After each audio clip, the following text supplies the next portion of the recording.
So I just wanted to ask you a little bit. I know your book Navigate to Freedom and the other one Conscious Ascendance. You kind of explore the pathways to personal sovereignty and societal Yeah. transformation. In your third book, Nature's Providence, unites what's it, conscious process with spiritual values.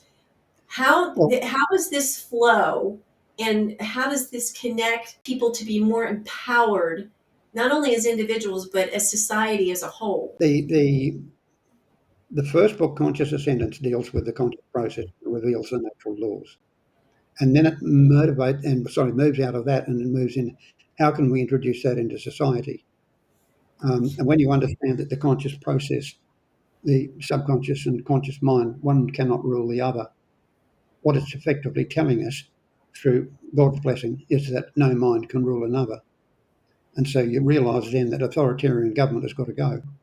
We have a form of government which I call a protecteur, which word was last used in the 1500s.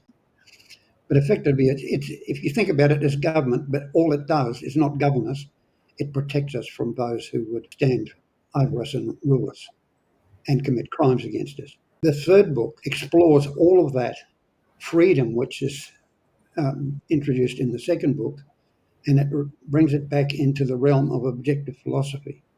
In other words, those values that you're programming into your mind is changing the way you live in philosophical terms, so that you're living a spiritual life now, and physicality and the material world are just toolboxes for exercising your spirituality. And that casts mankind in a completely different frame of reference, to the point where I'm not just a physical thing living in a physical universe.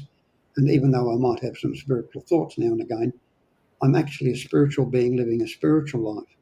And all that materiality is doing is it's providing me a mechanism by which I can express my own spirituality.